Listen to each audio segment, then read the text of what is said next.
Hi, everyone. I'm Pastor Michael Ozaki, and this is a Pause for Peace, what we're calling our spiritual rebellion against the chaos of the Christmas season with a little bit of silence, stillness, and listening throughout Advent. Just as a reminder, we do these videos on Tuesdays and Thursdays, and we invite you to join us for an in-person version of it Wednesdays at 12 o'clock to 12:30 at First Presbyterian Church in Crookston. As I usually say, it's very different in person, and you won't regret it.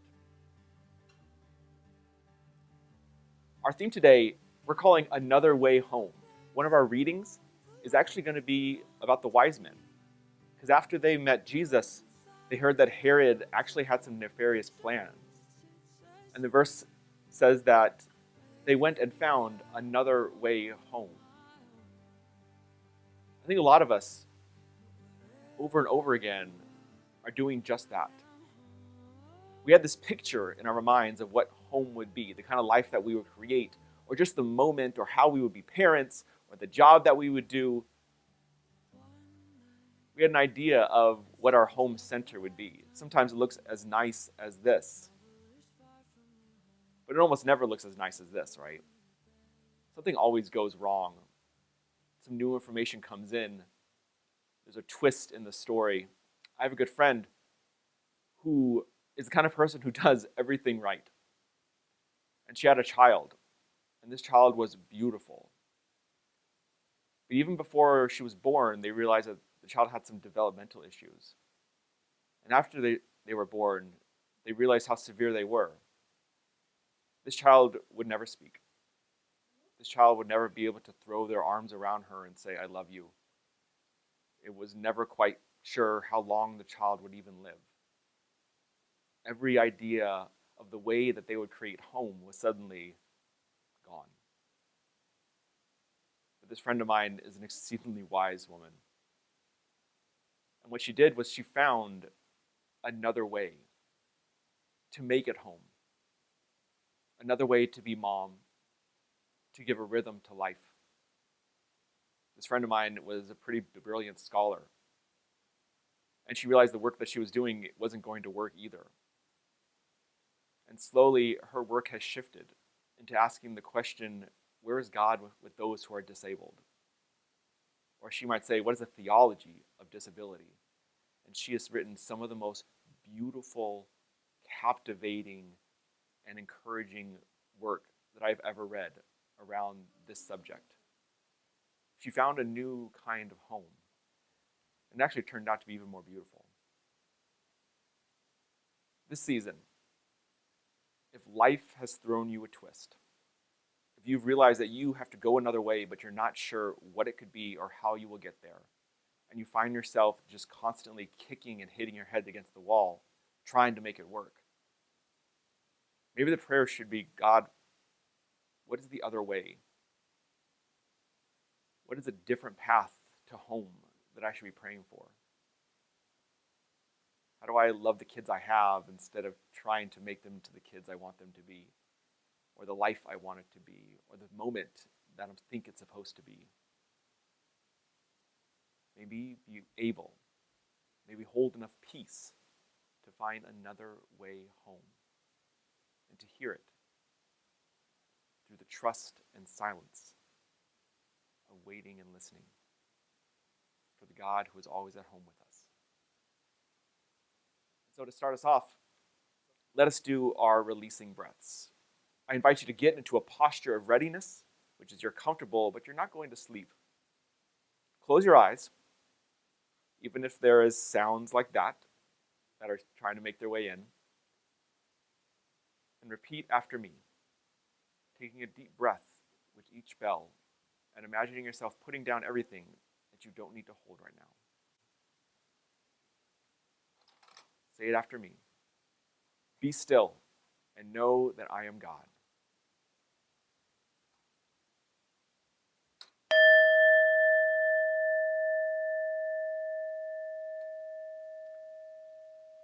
Be still and know that I am.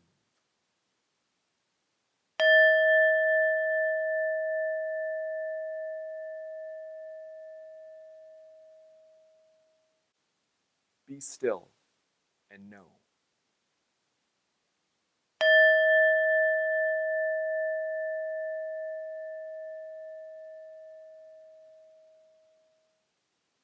Be still.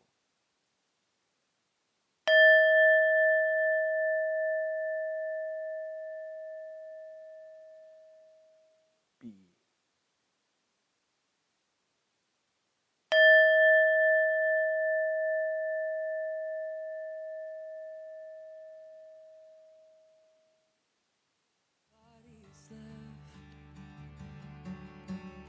I've waited on the fig trees, despite the lovely leaves to no avail.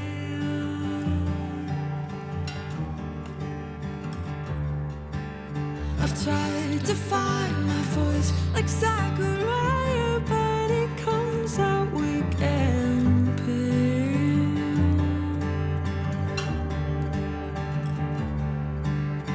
Can we build a place for all the lost who long to be held inside the arms of love, the joy that sets us free? Maybe I'm on my own.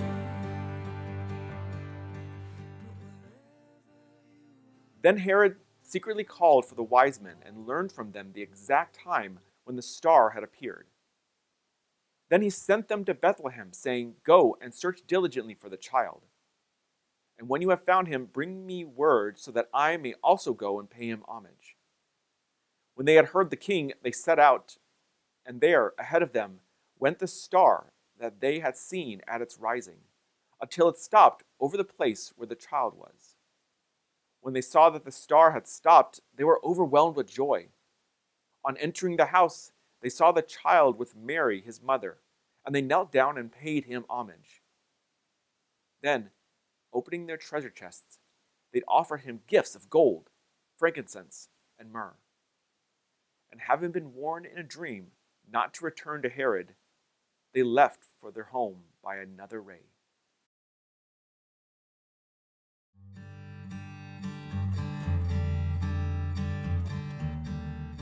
And now we're going to put an image, a piece of art, up on the screen. I invite you to look at it deeply, as well as listen to the words of this poem. In both, may you hear the still, small voice of God speak. Going home is a form of muscle memory. Start the car, turn on the lights, turn left, turn right, past the big oak tree and the empty schoolyard. Look for the house with the light on. Look for the house with the open door. Look for the house that says, "Welcome home." You'll know when you have arrived.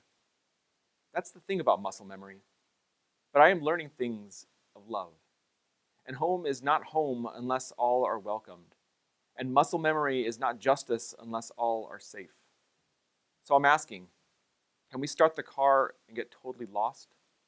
Chasing what is right far off on the horizon?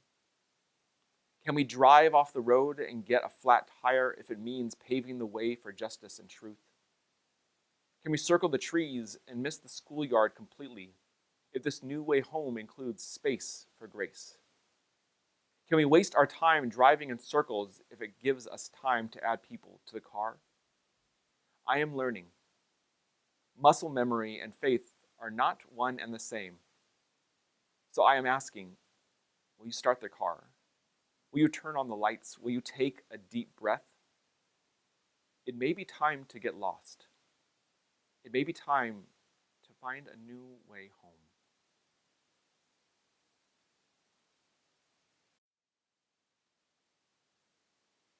As we love to say around here, grace be with you. Not a grace that we bring, but a grace that God brings to us.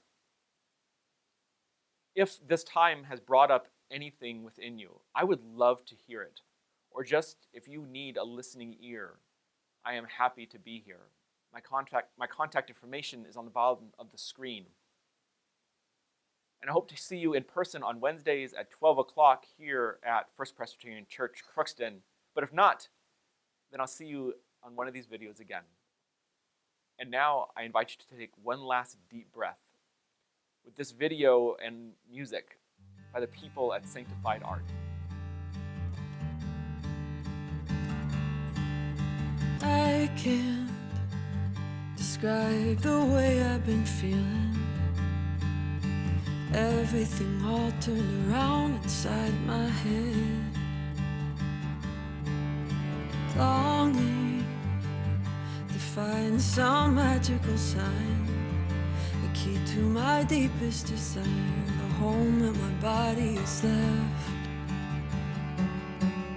I've waited on my victories, despite the love that leads to no avail.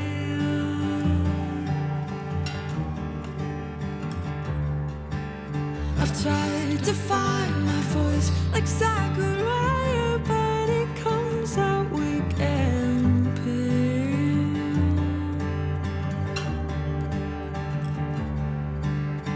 Can we build a place for all the lost who long to be held inside the arms of love, the joy that sets us free?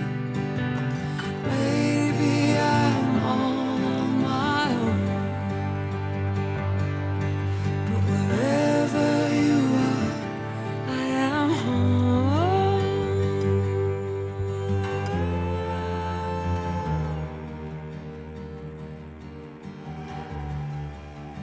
One night, it seems like a lifetime ago, some travelers far from their home searched for a room and a bed. Snow fell against the light of a star. Without any offer or invite, he came to give life to the dead. Can you imagine all the weight of all of the world, yet no one welcomes you in?